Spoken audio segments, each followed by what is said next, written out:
If I get lost, hurt, or die, it's my own damn fault. It's my own damn fault. All right. 3, 2, 1.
I think those are the La Salle Mountains in the distance, where we're gonna end up about 4 days from now. This is a climb out of the first aid station.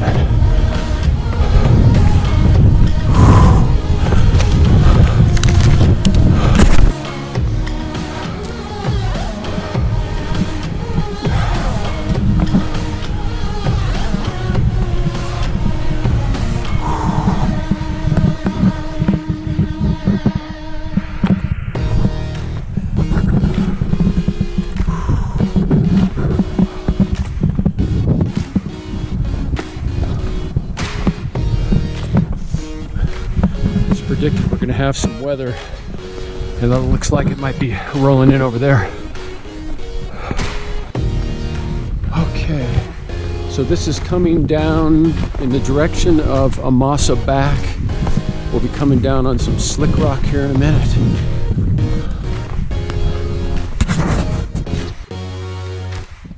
Okay, well, it's time to break out the rain gear. It's not a hard rain, but kind of cooling off, but wet enough to put on the rain gear. And out here on the beautiful slick rock, it's just an amazing day, so beautiful.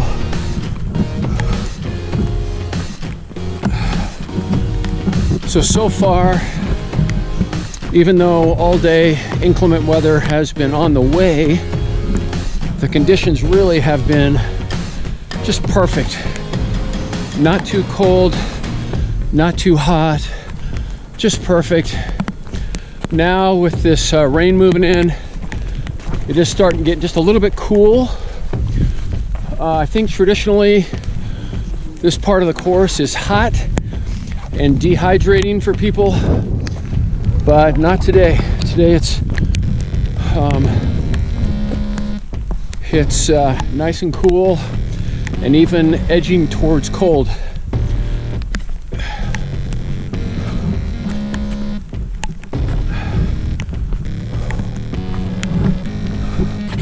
So the runner's manual has lots of warnings that this section of the course is difficult to mark and difficult to navigate, but so far it's been very well marked, and navigation has been zero problem so far.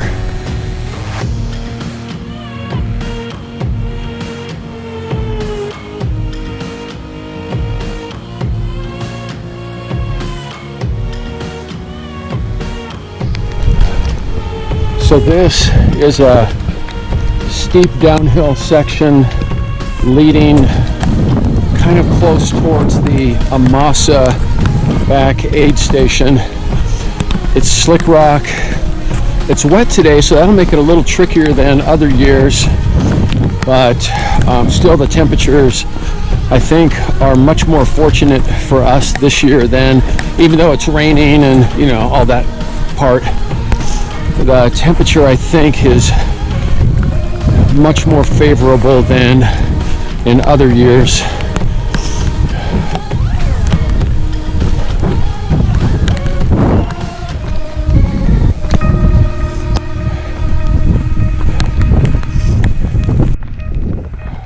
We've got our first view for a while of the Colorado River ahead.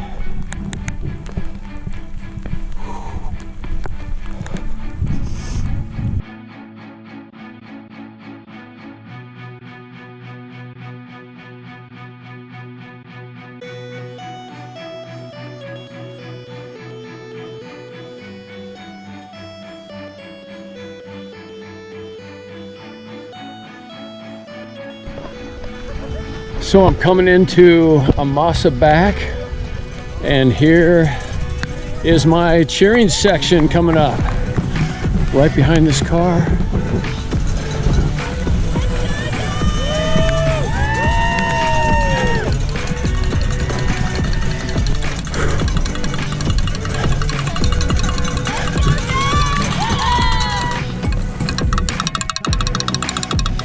All right, let's go.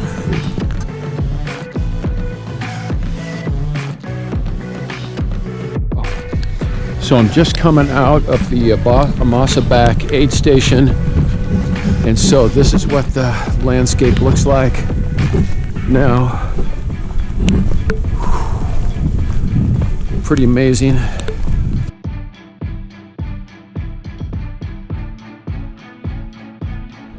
Okay, I'm out here on the Colorado River. I've met up with Steve from New York. Hello. Works for Texas Roadhouse Restaurants. He's born and raised Texan, but now New York. Here's the amazing landscape where we're at right now. We're just kind of skirting along the edge of the river for now. I think we'll climb out of here in a little bit. Oh yeah, I see some runners going up the hill right now. So we'll start climbing in a minute. So we're up on a ridge above the Colorado River, about maybe 45 minutes out of a mesa back. So we're finally getting into some relatively serious slippery mud, which on a day like today I knew was coming.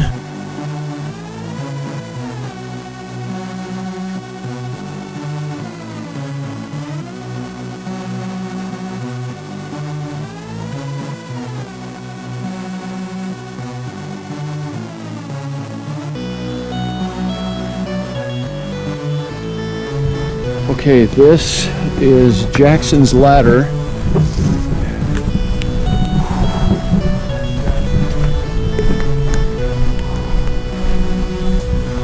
Man, could you imagine being the pioneer that figured this route out? That's the kind of trail that if you didn't have a GoPro, how would you possibly tell your family about it? That was amazing. So, look at this panorama. Wow.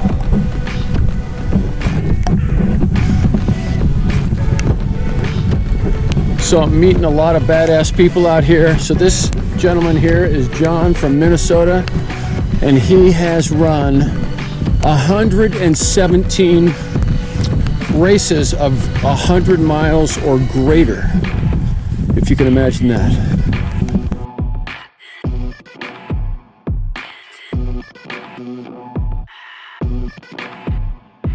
And we've got this perfect day out here. Just this nice little steady rain to keep us cool. And the mud's doing pretty good. And just a beautiful, comfortable day so far. I don't know how the temperatures, how the conditions will be high up in the mountains. But right here, it's awesome. So, When you get to base camp, in my opinion, you do not leave that aid station until you are fully hydrated. Even if you need to stay there a little extra, make sure that before you leave base camp, you are 100% hydrated and that you have plenty of liquid in your pack, and respect that section for the dehydration factor. So I just left base camp aid station. This is the first time yet that I've just been all alone out on the course. We got some beautiful views here of the Colorado River.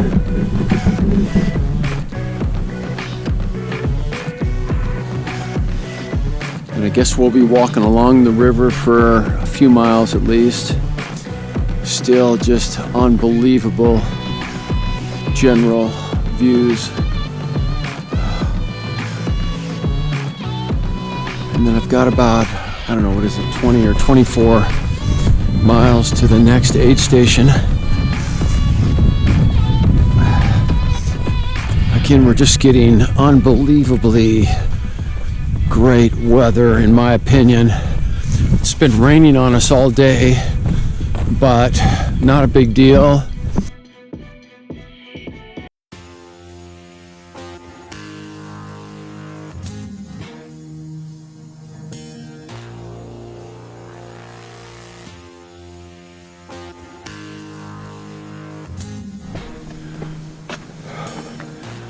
So we're heading up some canyons. I wouldn't want to be here in a flash flood, but it's pretty amazing. Following the markers is just a little bit tricky here, but not bad, especially when you have the Gaia app to back it up. But just a couple tricky turns.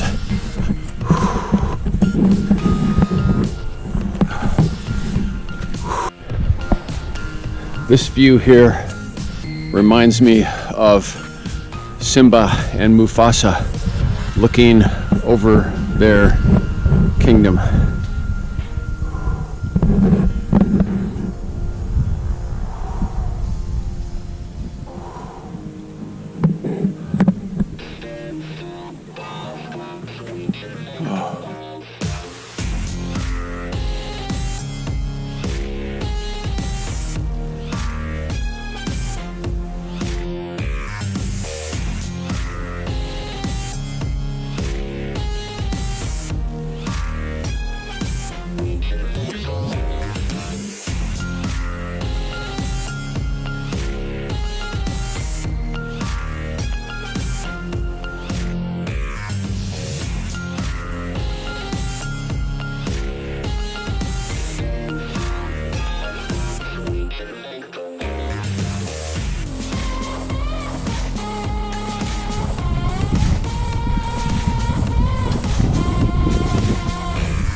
So this is day 2.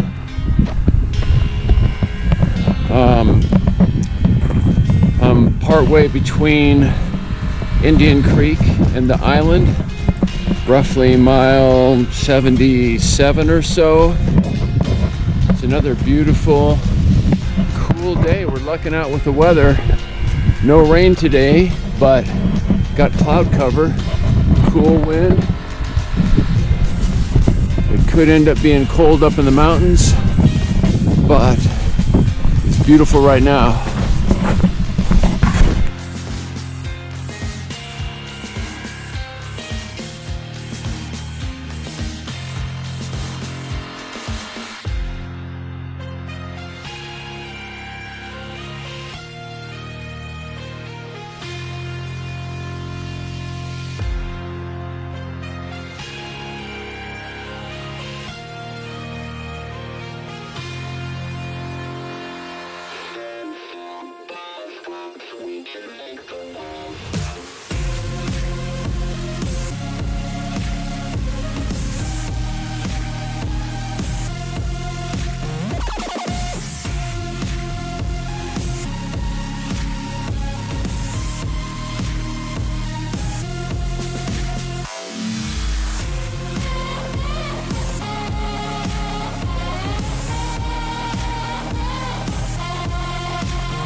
So the course has been extremely well marked.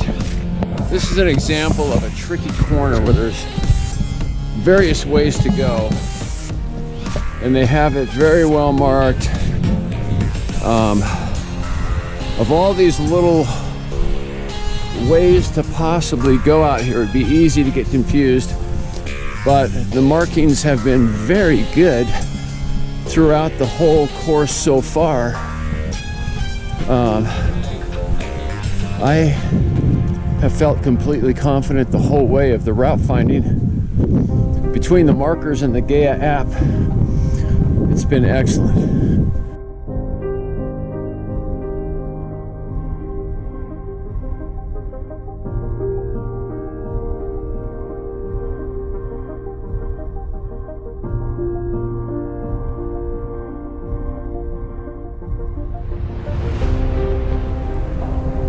This is the mesa leading up to Bridger Jack. So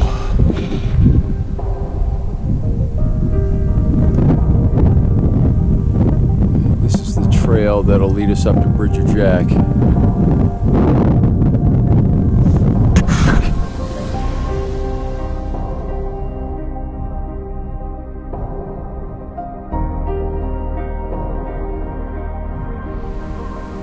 So I'm still on the way up to Bridger Jack, and this is what things look like. That's the trail. We're following along this mesa here.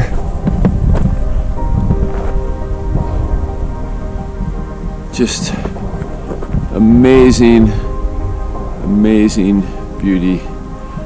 We got this canyon down here. I don't think we'll walk in that.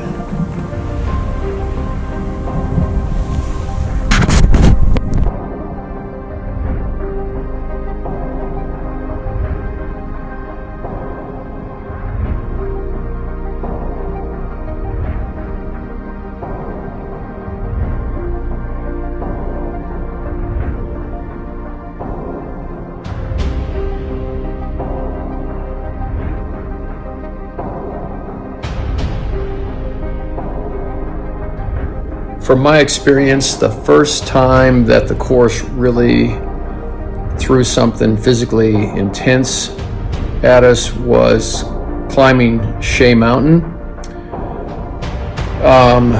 Before that, there were just long stretches of, basic, stuff.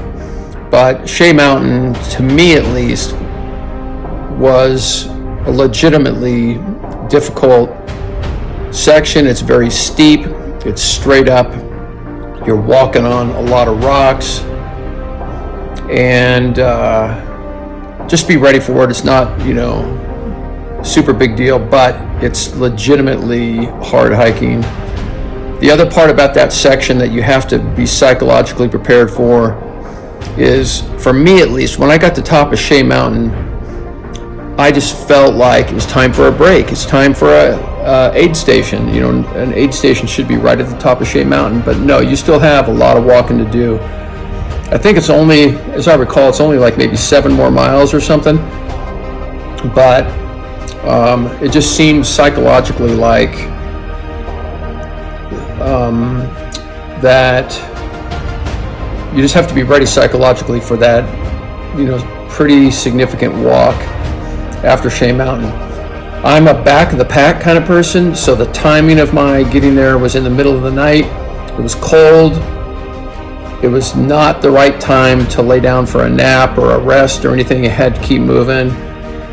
So I thought that was the first time in the course, other than the potential dehydration time between base camp and maybe Indian Creek, that you really had to be paying attention psychologically to be fully there. So this is day 3, and I'm at about 125 to 130 miles, somewhere in there. So that's a new record for me.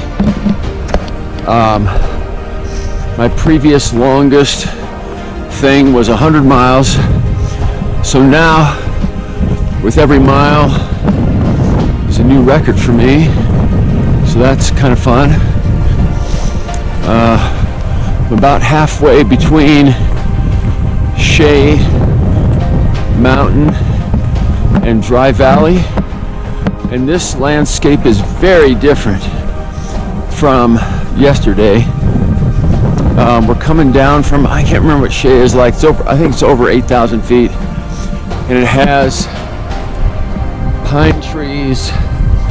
There were a lot of aspen trees on the top that were in fall colors that were pretty amazing, and so completely different. It's almost like a completely different place and race today than it has been the last 2 days, and so doing pretty good. Yesterday I thought was really hard. The day before there was a 26-mile segment that I think everybody, a lot of people thought was really hard, and maybe it mentally is to go 26 miles between aid stations, especially if it's a hot day, and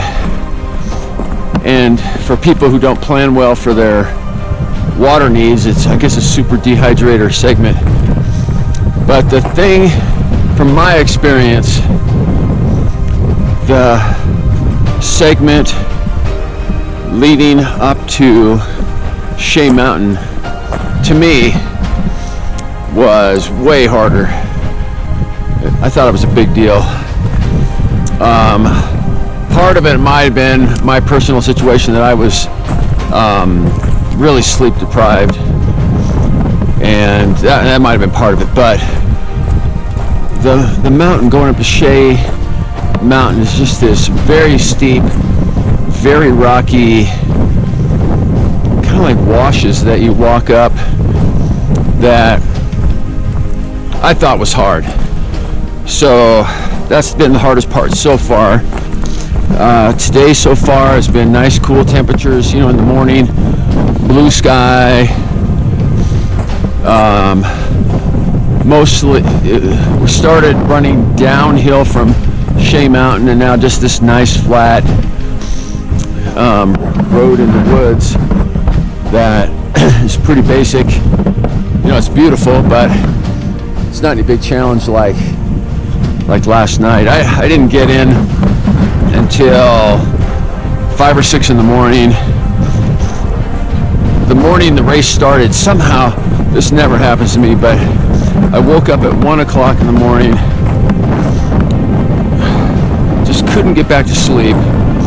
So on race day, I started, with that little bit of sleep deprivation, and that I only slept about an hour up to that point, and then went the whole night of that second night until about 6 a.m. So for me,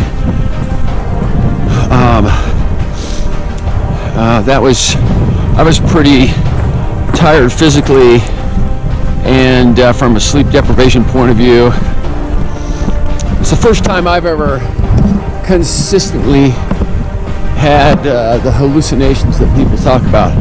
Like, I've done hundreds and stuff before. I've never had anything remotely like a hallucination or anything funny like that. So last night it was constant. There were just constant hallucinations, kind of at the far edge of my headlamp range, and all sorts of just different things. Nothing super weird, nothing scary, but it would just be like I'd see a person standing there on the trail. I go, wow, what's that person doing there? But, you know, it's just, and I get there and it's a log or something, or a pack of dogs. Or one time I saw a guy in a wheelchair at the gate with a white picket fence, and he was holding this orange sign that was like cheering on the runners. I could just see him as clear as day. And then of course got there and there was nothing there. So that was my first experience with all that. It didn't affect me in any significant way.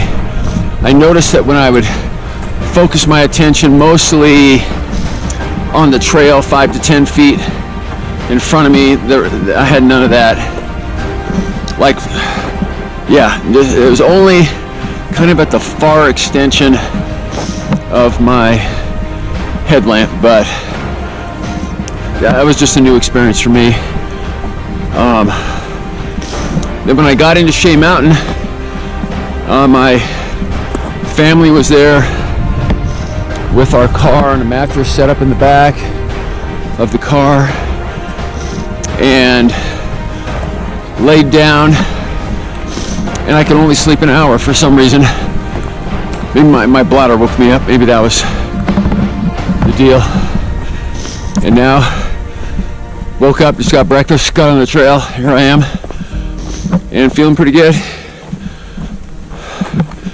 So, on my way to Dry Valley, that'll be, when we get there, that'll be mile 140. So, pretty often, people who don't do ultras or that kind of stuff will ask me, why do you do that stuff? That just is ridiculous. Why do you do that? 240 miles? Like, what the frick are you thinking? And so I actually have a written out why to that I actually carry it when I do things like this. And that's, you know, it's on just a piece of paper that I have. I carry other thoughts to think about while I'm going. And so this is my answer to why do you do this? And so number one on the list is that when I am 80 years old, I want to be fit enough to do anything any of my grandkids can think of. So when I'm 80 years old and I have a 16-year-old granddaughter, whatever, and she says, Grandpa, can we go walk the Appalachian Trail? I can just say, let's go tomorrow. Let's do it. Or whatever, just any scenario that you can imagine. That's my goal. That's a goal.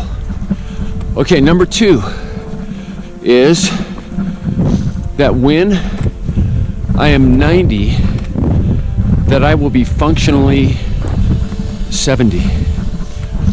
So I'm a doctor. I see feebleness all day, every day. Feeble people. And from my experience, feebleness is a choice, and strength is a choice. And my goal is to hopefully be a person who chooses strength and functionality, and when I'm 90, to be functionally 70. Okay. Number 3. So I almost never talk about ultras or anything like that to just normal people. And I mean, like, people at work know, because they know I'm leaving work for something, and they know that I'm, you know, going to the Moab 240, whatever. And so there are people, there's plenty of people that know things that I do, but I don't talk about it. I don't say, oh, I'm you know, a tough guy, or, you know, whatever. I don't talk like that. And so, but the third thing that you might say, one of the things that I love, and maybe is part of like a why of do ultras, is when my daughters say, like, they don't say it to me, but like on their social media or to their friends, when my daughters say, my dad is a badass. I just love that so much that just that's just part of my why. Okay. Number 4 of why. Because it's cool. It's freaking cool. Look what I'm doing right now. Look at some of the other shots that hopefully I'll include on this video of the amazing experience of Moab, Utah, and doing it with a bunch of other interesting people. It's freaking cool. Okay, next point is part of my why. That when I do something like this, I don't do a lot of events, actually. I only rarely actually do an event that's an organized event. I do other stuff, but very rarely an organized event. But like, say this Moab 240, one of the whys is I know that something about my preparation and doing this event is going to change my life in some significant way that I can't predict what that is going to be. But that is exciting to me, and that's part of my why. Okay. For what it will make of me. Doing this kind of stuff changes me and makes me into the person I am. Or, you know, as part of, you know, of course a lot of things go into that. But there's so much. This whole process of like getting ready and just everything about this has a big thing in making me the person that I am. Next point. For what I will learn about myself. There's all kinds of life lessons out here. There's all kinds of life lessons in training. And because I have this hobby interest thing, I listen to, you know, amazing people, and I learn all kinds of life lessons from them. So, for what I will learn about myself. Next point, to become grittier.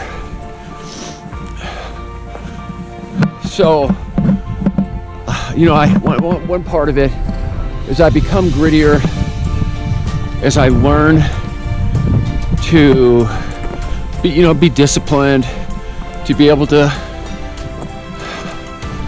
be at peace with pain, to be at peace with discomfort, to enjoy myself, to have joy even when I'm in pain or whatever, and to become grittier. Okay. Next is to learn mindfulness. You know, sometimes when I'm on really long things,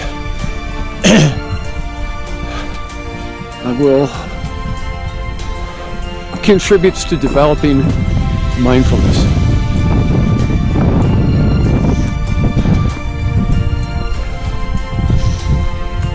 To learn to be at peace with discomfort. I think that's a skill to be learned. And it's part of my why. Okay, next on the list. Oh yeah. Part of my why. For what it teaches my kids. For what it teaches my grandkids.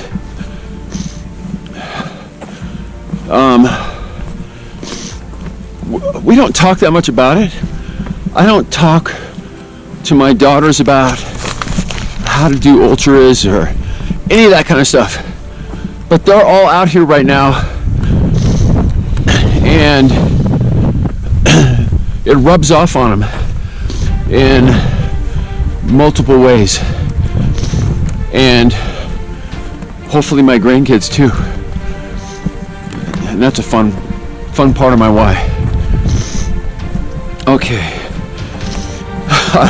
The next one, I worded in my little list here. Truman Show. So there's a lot of people. I mean, I'm not famous or anything. Like, nobody out of my normal circle knows my name or is watching anything I do, blah blah blah. But all the people I know, like at work,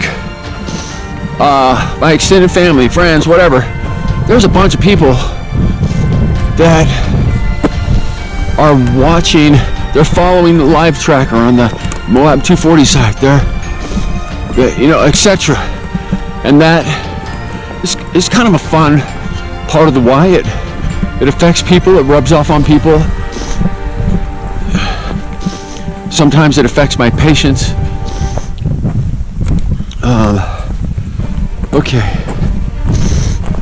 Okay, the next one is, I guess I might have touched on this earlier in the first two answers, but to delay the onset of feebleness. So it's possible that someday I might be feeble. I'm hoping, like, say, if I live to 95, who knows? It's possible I'm going to be feeble at some point. But part of my why for this is to delay that as long as possible. Okay, the next one relates to that, and that is to delay the onset of chronic disease. And I think that is possible to a degree. Okay, the next one. So I just read the book Hawaii by James Michener. And one of the stories in the book was this military guy during World War II who was on assignment in Bora Bora.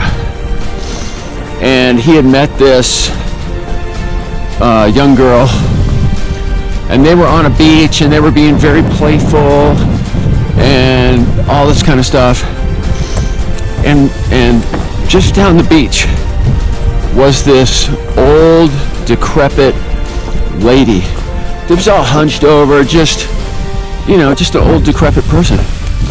And the Bora Bora girl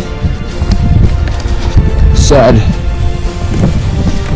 life goes by very fast, and soon we play no games. And so, you know, I of course, you know, at 64, I'm not going to be playing games like a 20-year-old or a teenager or whatever. But I think it's possible at 64 years old to still do playful, cool things. And so anyway, that's on my list.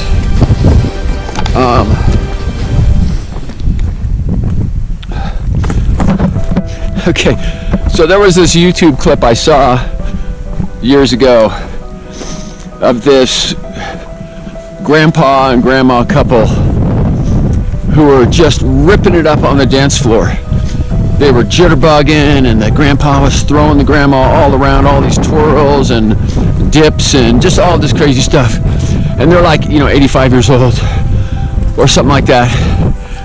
And then I can't remember if it was a caption or whether the person said it or whatever, but the point of the video was that my grandpa is cooler than your grandpa. And I just want my grandkids to be able to say that. And that's just another fun why of doing cool things, to be a cool grandpa. And so, and then the last one, which all of you listening can say, oh, I guess there's a couple. But anyway, there's two more, and these are obvious. And so, if anybody ever asks you, why do you do this? The simple answer, if you just have 10 seconds to answer the question, is because it's cool. It is cool. That's all the answer you have to have. It's cool. And then the kind of follow up to that for me is, why not? When they ask you, why would you do some crazy thing like that? Just look at this, or just look at all the other shots that I might have of Moab. And I'm out here like, why not? Why would you possibly not do this? So, anyway, that's my list of whys. And so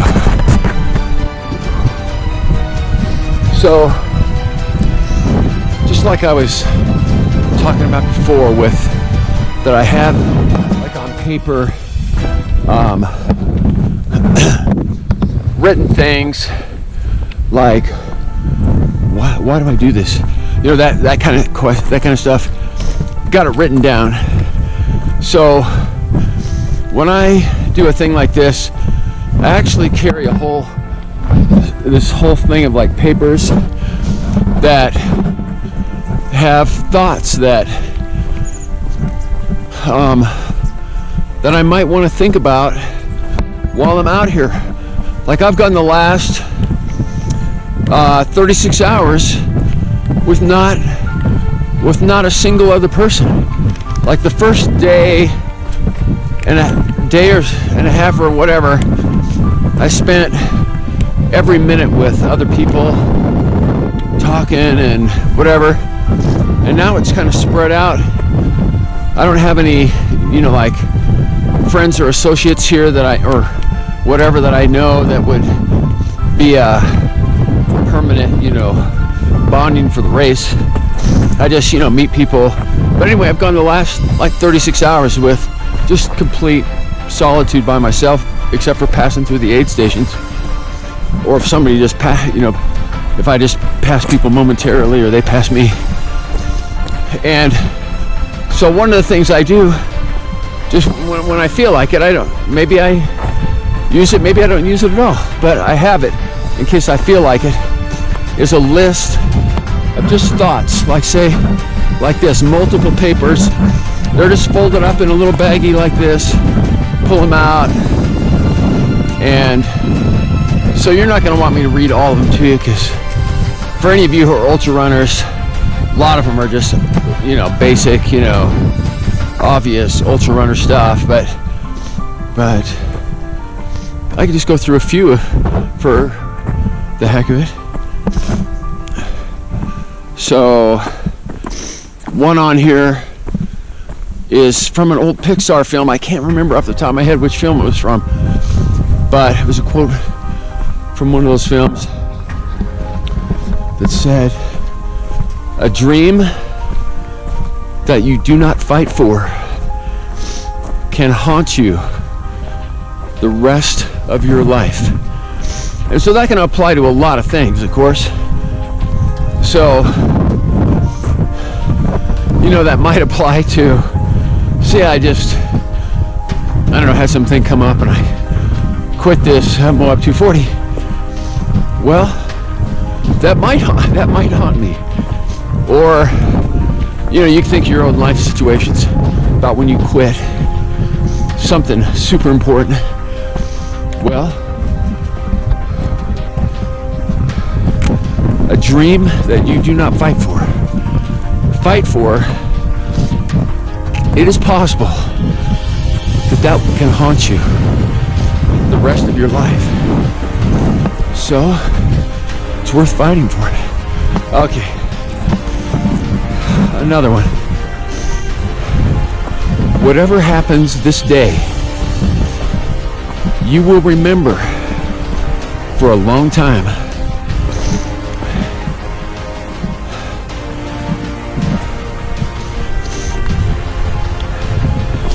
The next one. When you have to make a decision, think about how it will make you feel tomorrow.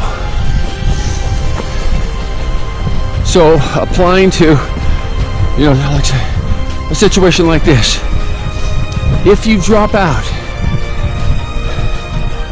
how are you going to feel tomorrow? And I guess you could apply that to a lot of life things.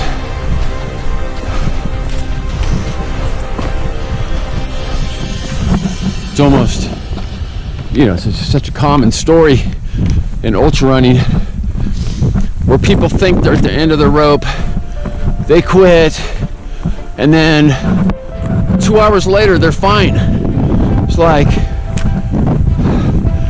how are you going to feel about that tomorrow? And so,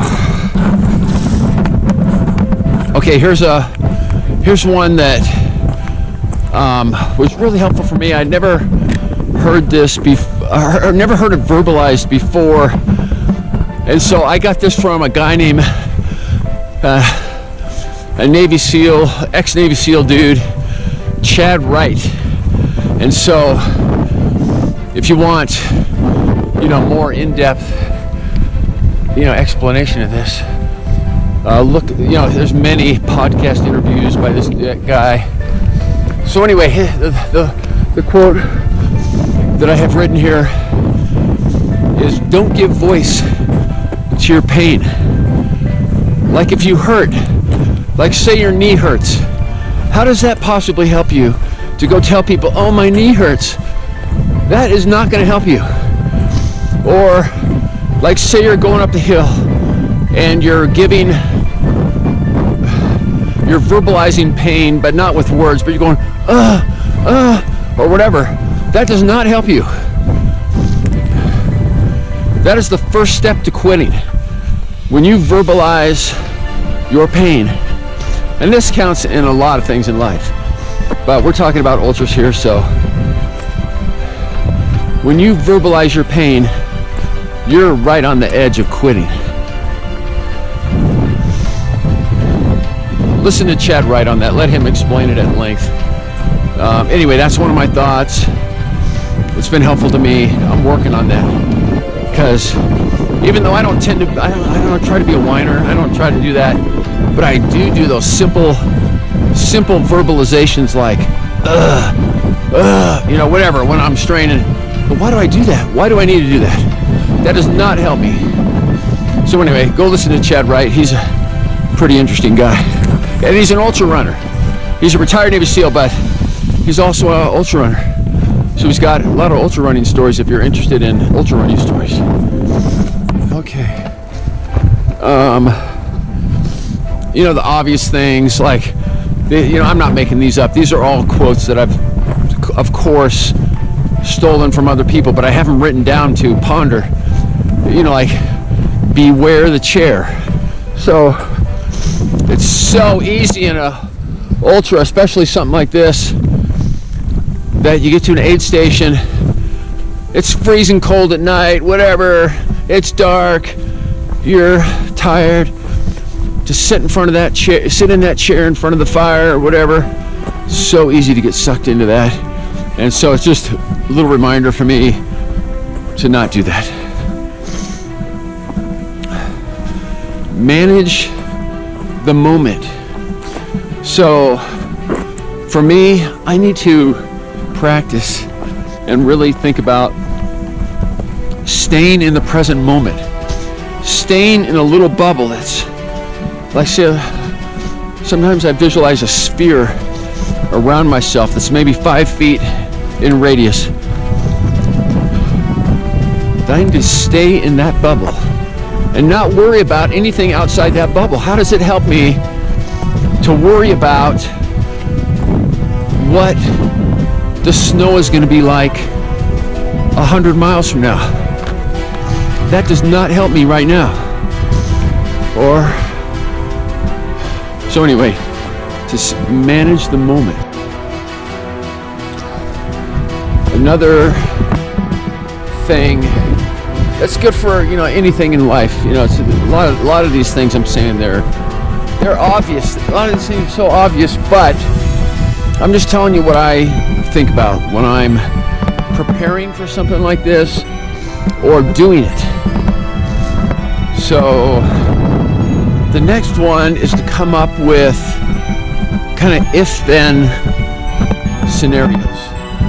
Like, if this happens, what are you going to do? And so I kind of have a list of things that I'll, you know, think through ahead of time. If this, what's my plan?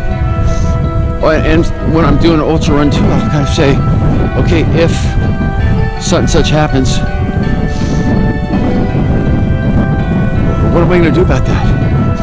And so the list that I kind of have, that I, you know, just kind of mentally work through if-then scenarios is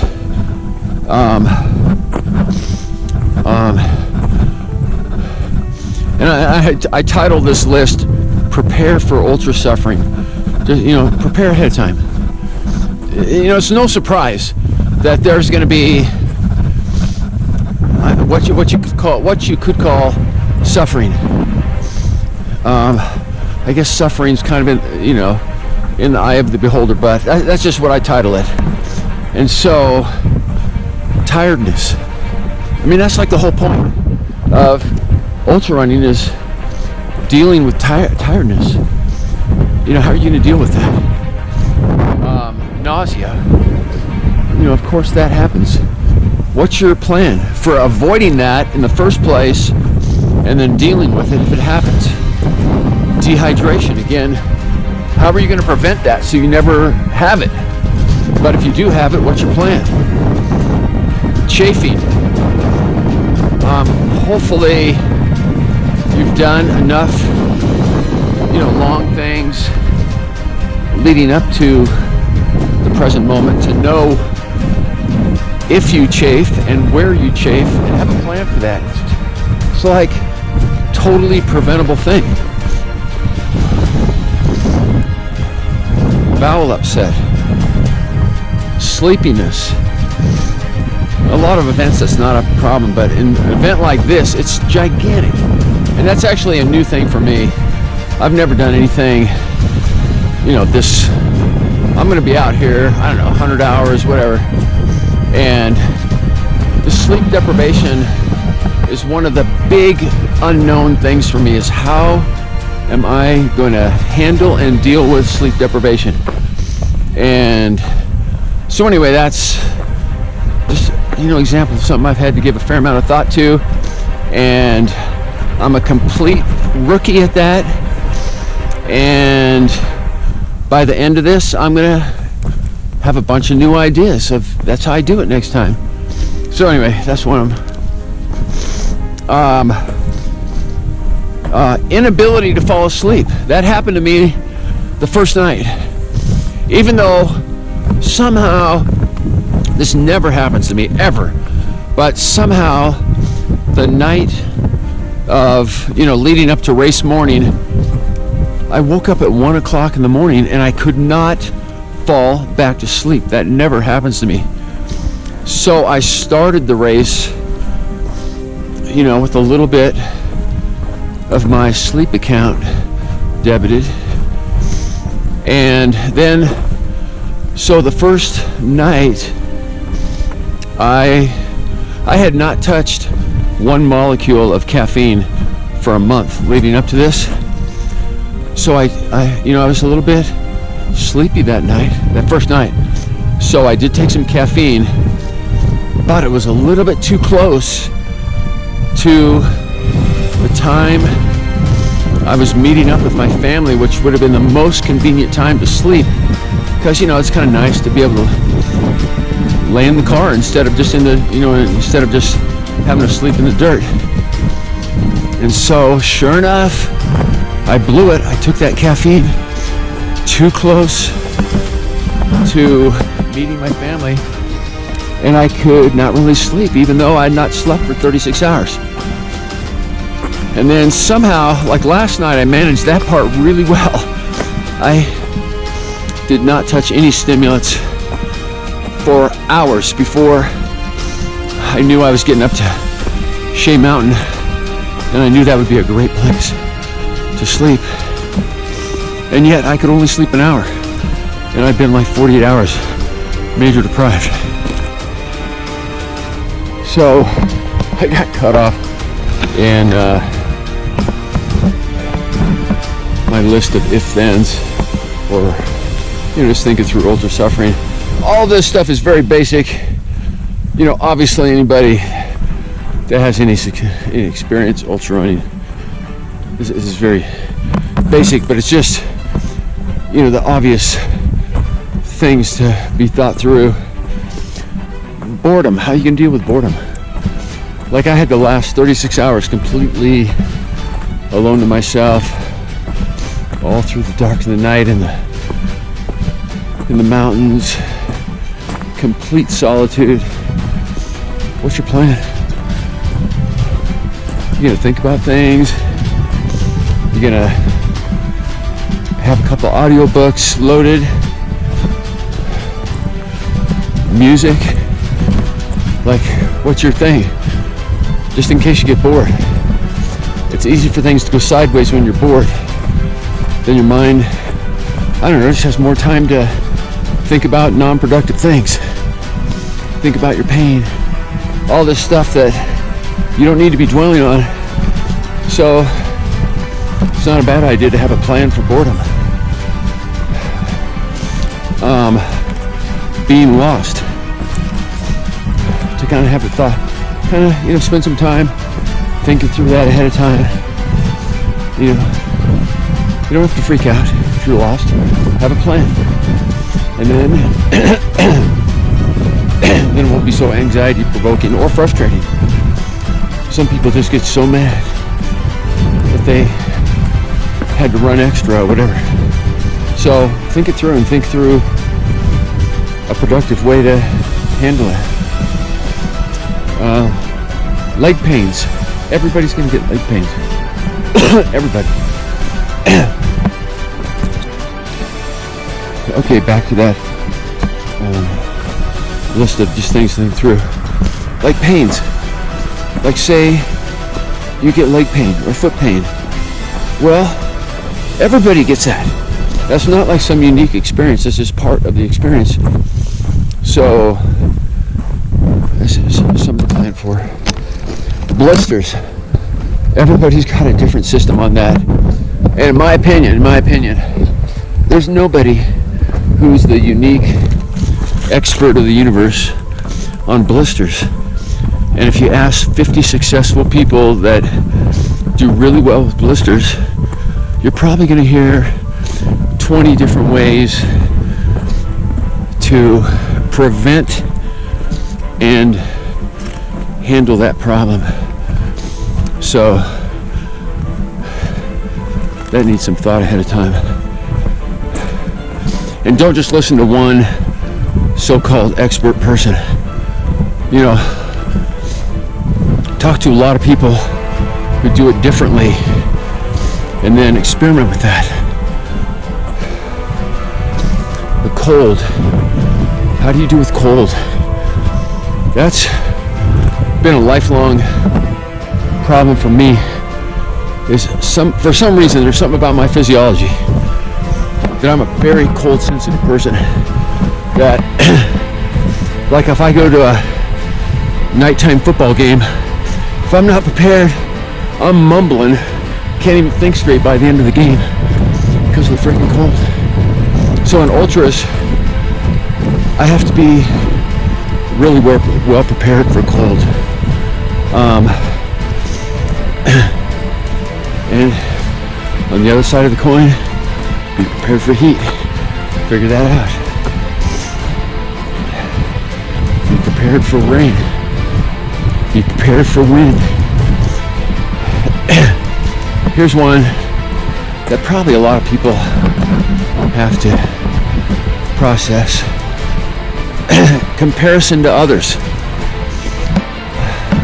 There's very few people who are the best, and so everybody potentially can be screwed up.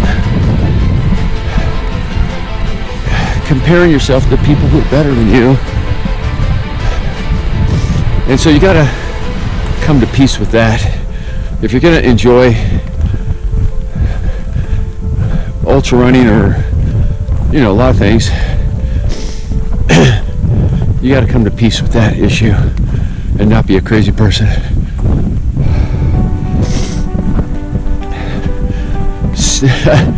This one only applies to long events like this. But stiffness when you wake up,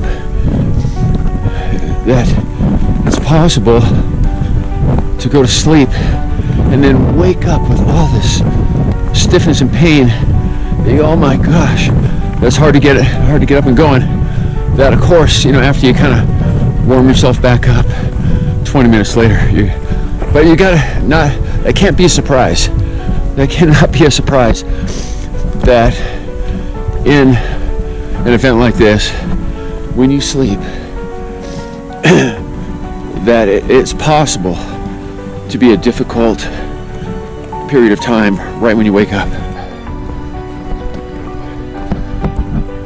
Here's another thought that for the women, please excuse that this is not said in a gender neutral way. This is just the way that I can't remember where I got this quote, but I just have it the way I got it from somebody.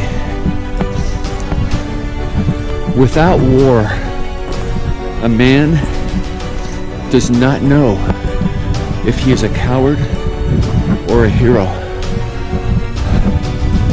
That's the kind of things you can learn about yourself in an ultra. That sometimes you're thinking to yourself, like, do you have this quality or that quality? Are you a gritty person? Are you this or that? And sometimes you don't know until you're out doing some very difficult thing. So anyway, that's just one of the other thoughts. Okay. The desire to quit is not constant. The desire to drop out is just one part of the race that comes and goes with passing miles. You need to prepare for that ahead of time. that it's gonna come and it's gonna go. Stay with it. So this thought is especially applicable to someone like me who's 64 years old. And that is, this may be your last ultra. Stay present. And maybe it won't be my last one. Maybe I'll do other ultras, whatever. But sooner or later, it's going to be your last one. Stay present. It could be your last one. So this next thought is from a famous lady that all you older people will know very well. Some of you young people might not have heard of her, but she is an all-time, great, maybe the greatest female ultra runner ever in history. Just all-around super badass. And that is Ann Trayson. And so her quote is, when you're having one of those deep lows and moments of doubt, remember the secret known to the best runners. We all go through these same feelings. Like when you're out here and you're whatever you're going through, you're thrown up, your knee hurts, you're whatever you can suffering you can think of. Everybody out here is having the same experience. Okay, here's a thought on body language. Body language obviously sends out messages to others, but it also sends messages to your own brain. Changing body language is not fake. It is a skill. Okay, so I don't want to drive you too crazy with all my list of, I probably got 100 things written down here, but it's not a bad idea to have some notes to yourself. It's so easy to carry. Slip it in your back pocket, whatever. Just notes you want to think about while you're out here. Okay, so we're coming in to the Dry Valley aid station, and that's it down there. And it looks like it's pretty aptly named Dry Valley. It's really amazing how different Moab is from one area of Moab to the other, and from one area of this race to the other, one day to the next. The scenery just changes dramatically. This is just completely different than yesterday or the day before.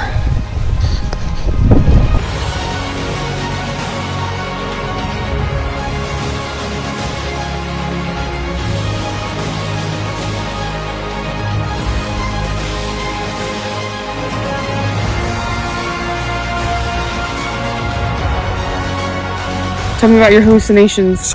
All night last night, I was hallucinating consistently, constantly throughout the entire night, very vividly. Like say a person, sitting on the side of the trail, a group of dogs. There was one time I was running up and there was a paraplegic in a wheelchair coming through the middle gate of a white picket fence. He had an orange sign that he was holding out to encourage the runners. I saw like a NASA astronaut with a space helmet and everything. And that was like about 12 feet tall.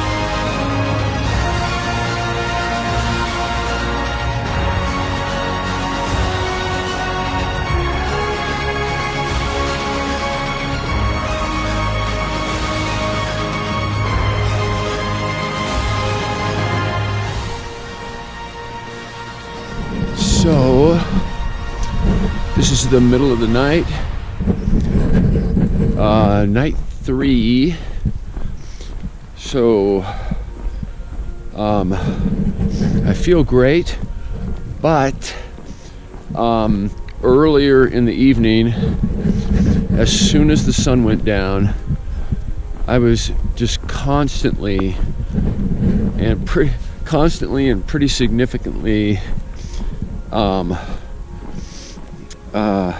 hallucinating, just constant hallucinations. And that happened just as I was pulling, just before I was pulling into the wind whistle aid station. So even though my body was feeling fine and I easily could have just pulled out and kept going, I decided I just had to try to get a nap. So fortunately, my daughter was there as a floating volunteer with our car. I don't think that's a normal cruise stop, but she was there because she was a floating volunteer. And something we had talked about experimenting with that I think really worked was I'd read the stories about some crazy dudes who swept the course at Tahoe, I don't know, maybe a couple years ago, whatever, and they drank 54 bottles of beer each as they swept the course. And so I wonder how that would be, having a beer out on the course. So I'm not a drinker, I hardly ever drink any alcohol, but so, and I hadn't been able to fall asleep really earlier in the race, so I had a beer and just conked out really nice for about 3 hours. Now my brain is totally reset, no hallucinations now, and on the road to Road 46. So I can't show you any landscapes, but the stars out here are pretty amazing. Let me turn off the light and let's just see if you can see them on the GoPro. I don't know if that is going to be possible. Right there's the Milky Way, where my eyeballs, are seeing like a million stars there. I'm seeing some places where I think might be some Elon Musk satellites that are lined up in a kind of a man-made row that I assume are some Starlink satellites, some of the normal constellations.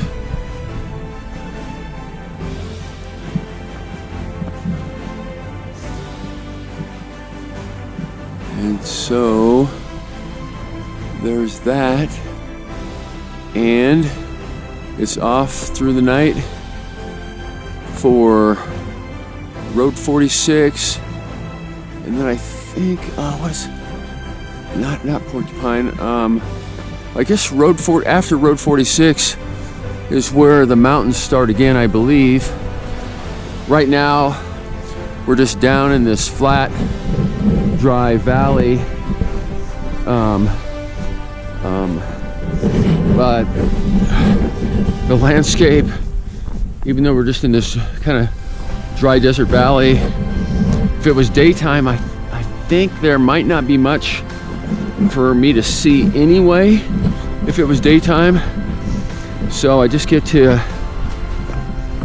just be awed by the stars until sunup, and then right after sunup, I think, I'm not sure exactly what to expect, but I think I head back into the mountains and maybe some nice landscapes. We'll see.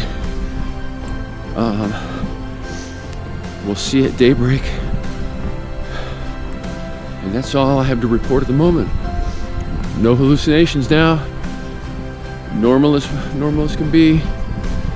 I always thought people were like, when people were talking about their hallucinations, it always seemed to me like they were just kind of bragging, you know. So you'll say, oh, I got hallucinations. I just had them like constantly. It wasn't like, you know, one hallucination once in a while. It was just one after another after another. Nothing scary, nothing too bizarre, except for once there was a couple big spaceships that were hovering over the road. That, I mean, that was a little weird. There was 2 runners in front of me and the spaceships, you know, lowered like a door for them. You know, so that was a little weird. But most of the hallucinations are just like pretty normal looking people, but very detailed, very realistic, you know, things, and constant. They were always, almost always, at the far periphery of my headlamp. Anything within 10 feet of me was fine with no hallucinations. So I just learned just keep my eyes down on the ground, you know, within that first 10 feet. I was pretty good, but I could just tell it wasn't real safe for me to be all by myself out here. So got a good nap. Seems like I'm back to normal and off to Road 46. So just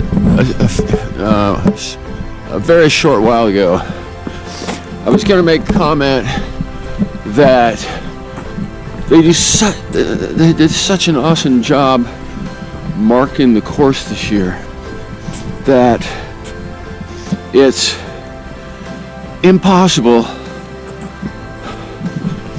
not impossible, it's next to very difficult to get lost out here if you're just paying attention.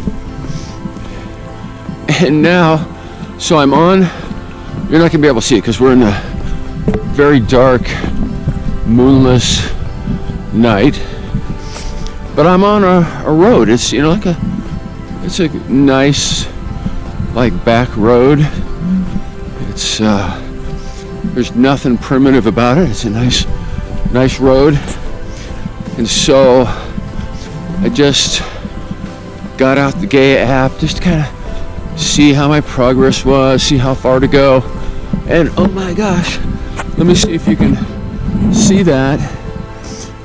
I somehow freaking got way off course. That's probably, I don't know. I can't tell. I don't have my reading glasses on, so I don't know what the scale is. But maybe a mile off course on some little dinky road. But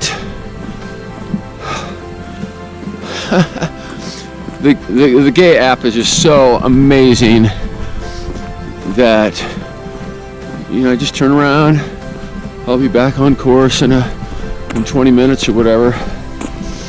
But I just can't believe I did that. And so that's a big part of the event here, is making sure you don't get freaking lost when your brain is pretty fried at times. It's pretty easy, especially in the middle of the night, I don't know, maybe to zone out a little bit. And so I bet you I'll open the GoPro when I get back to the turn, but I bet you that it was marked, you know, just fine, but I just wasn't paying attention, and it's freaking totally pitch dark. I'm all completely by myself and just freaking blew by it. but not a big deal when you got the Gaia app. I'm just super glad I got a nap earlier, so I'm not all, you know, mentally screwed up and lost. But okay, over and out. I'll film again when I get back to that intersection to see what happened.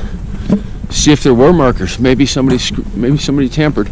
But more than likely, I just zoned out mentally and probably walked right by it. Okay, over and out.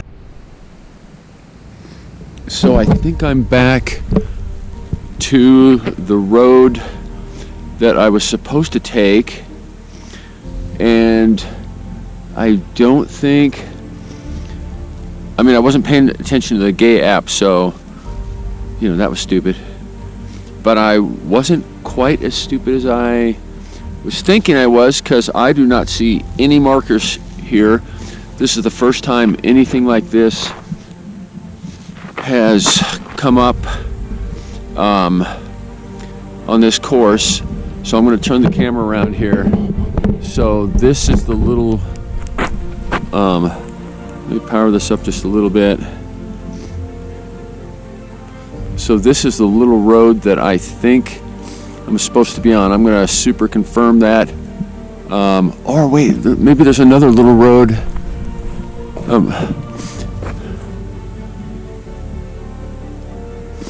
Oh, maybe there's another little road right over there that I screwed up. So, as a little aside, just as my backup light, which I think I'm going to have to be using now because my headlamp was blinking there for a minute. I think that's maybe warning me the battery's out. But check out this. This is a Phoenix light. Let me just kind of, I don't know if you could see that on the video, but check out this. I don't know if you can. Okay, let's start. So that's the lowest power. That one lasts for a long dang time, but it's pretty low power. Now that's number 2, 3, 4, or that might be the highest power, just saying. Yeah, 1, 2, 3, 4. Now I don't know if you can see on this video, but that is a freaking powerful light. I can illuminate, with my eye, I can see at least 100 yards out there. Maybe 150 yards is illuminated. I can't remember if this is like 1,600 freaking lumens. But of course, you can't leave it on 1,600 lumens for very long because the battery will drain in like 2 hours. I can't remember, like 2 hours or something like that. I see there was a fork in the road back there, and I took the wrong fork. I see one of the dragon markers back there, so it was my fault, but not super marked. But it was just my, it's a dark night, and somehow I took the wrong fork. So it's so funny that I was just thinking in my brain that you got to be an idiot to get lost at the Moab 240, because the marking of the course is really dang good, and the Gaia app, of course, is completely awesome. So I'm going to wander down the course, 100 yards, couple hundred yards, keep a close eye on that Gaia app to make sure that little arrow is taking me the right way. But by seeing that reflector dragon down there, I'm sure I'm on the right road now. But if anybody out there who's new to ultras is just scared of being out here in the freaking dark night all by yourself and getting lost and never getting found and blah blah blah, no, it's like, that's unless you're sleep deprived and mentally really screwed up, that could be possible. But other than that, it's just next to impossible to get lost out here unless you're not checking the app, or you know, you've let yourself get mentally confused. So anyway, if anybody needs a frickin' amazing flashlight, this Phoenix, hold on just a second here.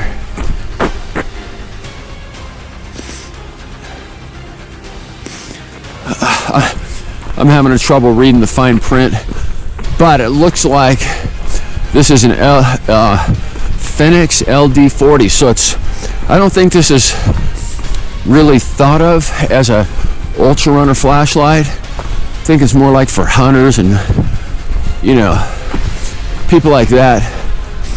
It's a slightly heavier than a normal flashlight, but it is freaking awesome. You know, just a very low power, so the battery lasts forever. If all you need is to illuminate 15 feet in front of you, it lasts. I can't remember how long it lasts, but a long time, or a sufficient period of time. And then just this once in a while, like just now when I got confused and needed good illumination for a few minutes, the freaking light is awesome in my opinion. Okay, that's it for this segment.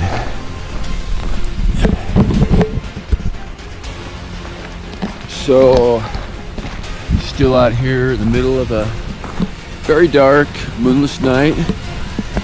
It's a little bit cold. Before coming here, I tried to prepare really well for the cold, you know, with packing warm stuff. I had volunteered here a few years ago, and I was freaking cold. I was freezing cold. And I was dressed for that volunteering. I was dressed in like 5 layers and my ski parka over that, and I just about died. I would just, and I was a medical volunteer, so I got to be in the tent by the fire, and I was still just freezing cold. And so I'm a person who's I'm very sensitive to the cold. And so if you're coming to the Moab 240 and you're kind of sensitive to cold, respect that it can legitimately get just very cold out here. So tonight seems like it's pretty good. Earlier tonight, but you know, it might seem good because I'm pretty heavily dressed right now. Earlier tonight, when I was kind of mentally screwed up and hallucinating and just was not functioning mentally well, but I didn't feel sleepy. I was thinking of just keep walking because I didn't feel sleepy. I put on a pair, I don't know if you can see these, but a pair of puffy pants. I put on a third puffy. Now right here, what I'm dressed now is 2 puffies, but I would just, with this outfit, even though it's just kind of moderately cold, I was just warm as toast and sweating and had to take off that third puffy jacket. But you got to know yourself, and there are some people out here that are dressed pretty skimpy that I myself would just maybe, I'd be in serious, I'd be having serious problems if I was one of these people that is in a pretty, you know, skimpy outfit. But I know myself, and I kind of have a big pack, and I don't mind carrying, you know, a couple extra puffy things, because to me it's totally worth it to not have to worry about freaking shivering cold in the middle of the night, all by myself out here. I haven't seen another person. Actually, the first day or so, I was with other people, you know, the whole time, every minute. now over the last 48 hours, I've been completely by myself all day and all night for 2 days in a row, which is fine with me. I don't mind being by myself. I'm not the kind of person that gets lonely or anything like that. But with that said, if I was not prepared to prevent hypothermia, that would be a whole different ball of wax. So unless you're some, you know, super stud person who does great in the cold, pack for freaking cold here at Moab. Even though it's a desert, during the daytime it can even be hot, but at night you have got to be ready for cold.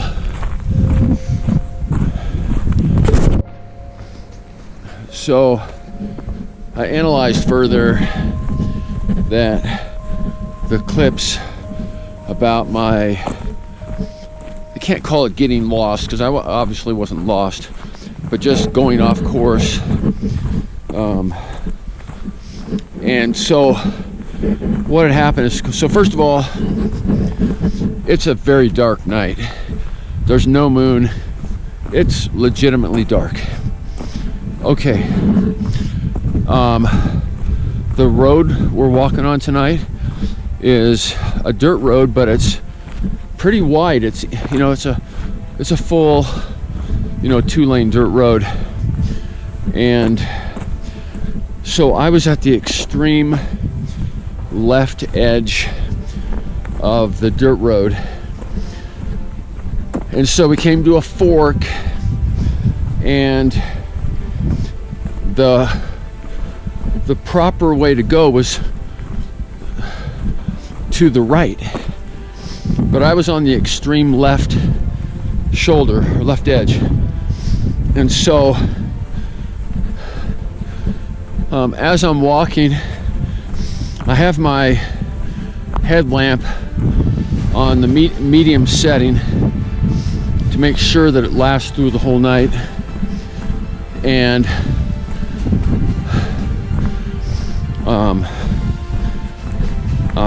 my vision, my eyes are focused mostly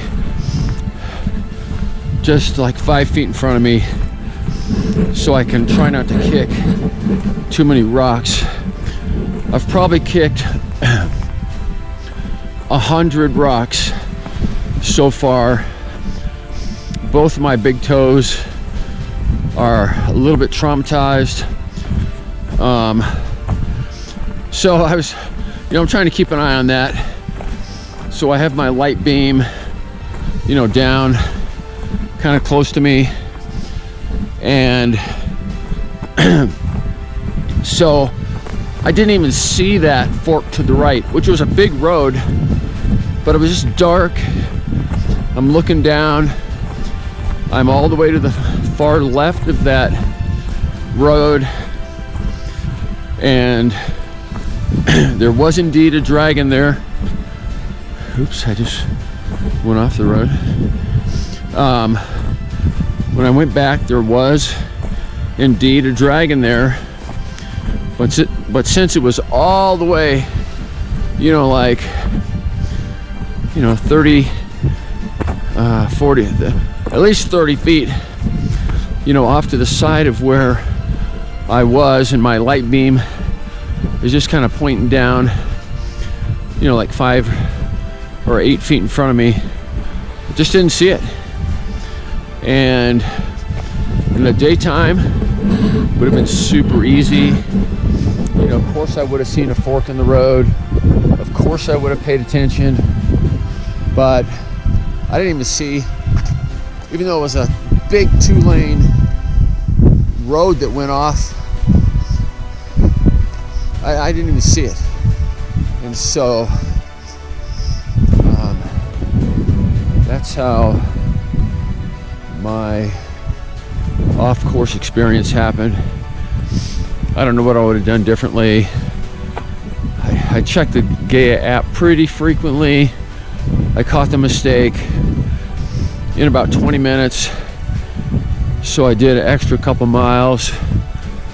So at this point I'm doing the Moab 242, which is probably shorter than some people, because I know I'm not the only one that goes off course once in a while. So, not a big deal. Back on course. I'm about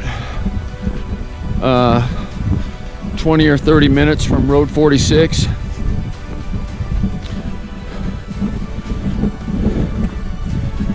And it's about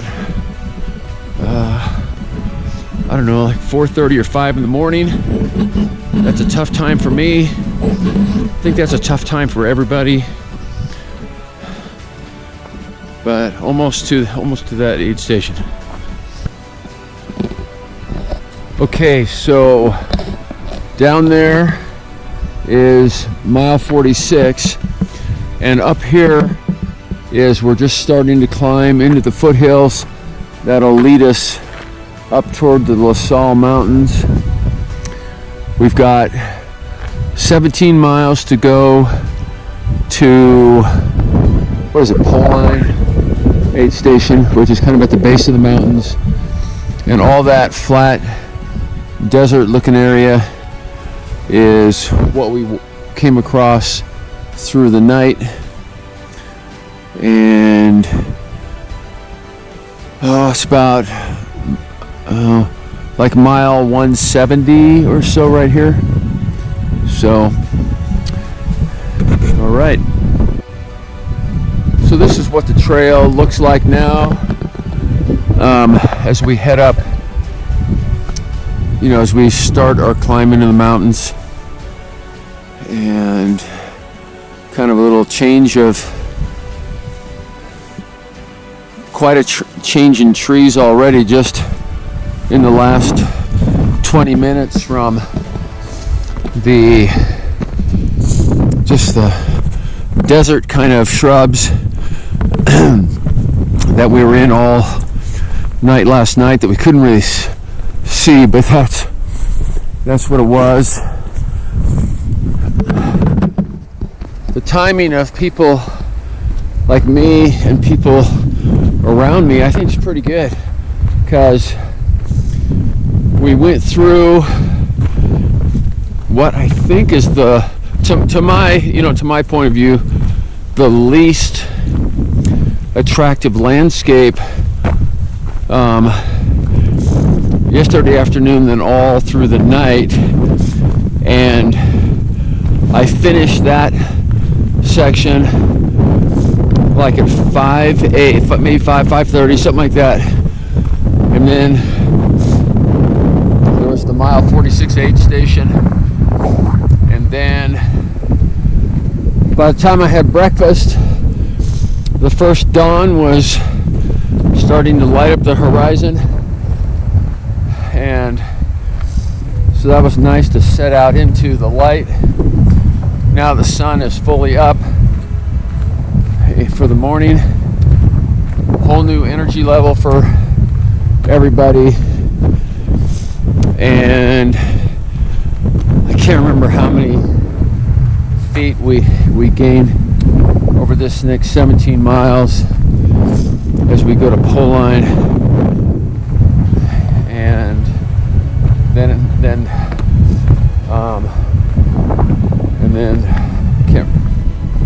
I'm having a mental block that comes after that. I guess, Porcupine will be after Pole Line. But 17 miles in this segment, so we'll see what kind of mountain landscapes we get to 17 miles from now. Another beautiful day. I guess we're supposed to get another storm tomorrow. So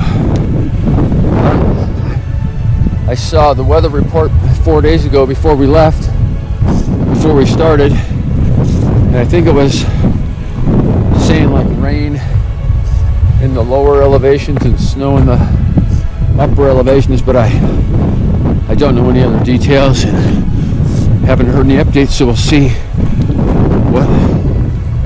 what we have in regards to a storm tomorrow.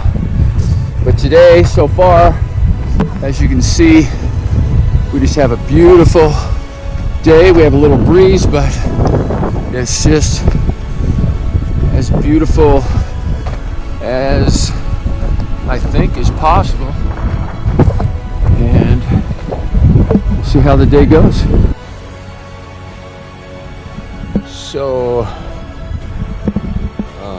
this is my first dirt nap.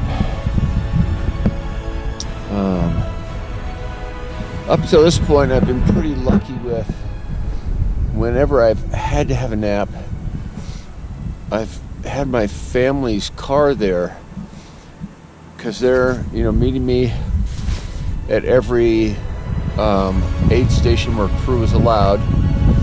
And then they're also being volunteers here at the race in what is known as a floating volunteer, where they kind of leapfrog along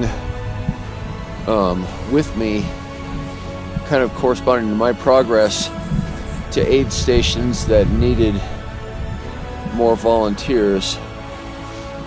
So I've actually had the luxury to have a family car at quite a few aid stations, but right at this moment I'm pretty tired, so I've read so many people's accounts of dirt naps, and I've just never taken one yet. So this is my first one. I'm going to set my timer for 90 minutes. I'll probably be able to tell just in the first few minutes if I'm going to fall asleep or not. If I'm not asleep in a few minutes, I'm just going to get up and start walking again. But if I fall asleep, I'm going to budget up to 90 minutes. Okay. So the attempted dirt nap did not work out. Couldn't get comfortable. Couldn't fall asleep. Laid there, I'm not sure how many minutes, maybe 10 minutes. But actually I feel better. So maybe not a total failure. And now we're up and going. This is what it's looking like right now. Kind of similar scenery still. Quite a bit of wind today. I don't know how to estimate wind, but it's a fair amount of wind. Fairly cool temperatures. And yeah, maybe I'll try the nap thing again later in the day, and I'll let you know. So the scenery is a little different. Up high, near Pole Canyon. The whole day I thought was kind of a grind. I made a few mistakes. I was a little dehydrated. I didn't pack enough food that I would eat. But anyway, here is the view. Got some autumn colors from the trees up here high.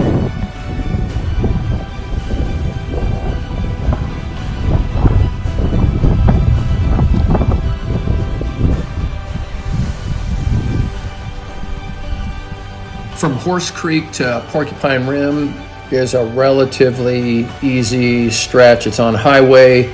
It's a net downhill. For me, one thing that messed with me psychologically is I was leaving Horse Creek. A volunteer said, "Oh, you got this, it's all downhill." But no, there's a bunch of uphills that you have to deal with. Don't listen to anybody that tells you anything is all downhill. Do not listen to that. There's nothing on this course that is all downhill. Okay, we'll see you at the finish line. Woo woo!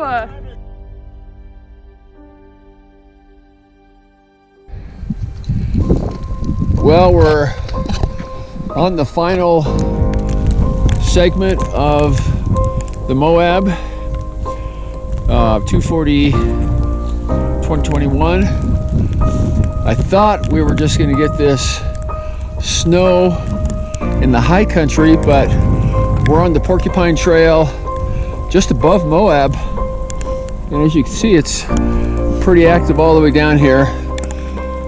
So I would imagine Candace made a very good decision to reroute us out of the high country, because if it looks like this down in the low country, it could be pretty rough up high. So Porcupine Rim to the finish is a relatively easy stretch, but it just seemed to go on forever. When I left Porcupine Rim, I kind of felt psychologically like I was done. Like, oh, this is over, man. The event's done. No, you got hours to go. I can't remember the exact mileage, but I think it was close to like 19 miles. It's beautiful. I was walking in a snowstorm for part of it, but not a big deal. I was dressed for it, but it did just seem to go on a long time. And I could see how the very last part where you're coming down, doing the big descent down to the highway, I could see how that could be a little bit dangerous if you were confused and staggering or anything like that. So you got to be careful of what kind of condition you're in when you're going down that final descent down to the highway. But overall, it was a good stretch. You pretty much know you've got the race in the bag by then, so that's kind of exciting from that point of view. But it just psychologically seemed to go on a long time.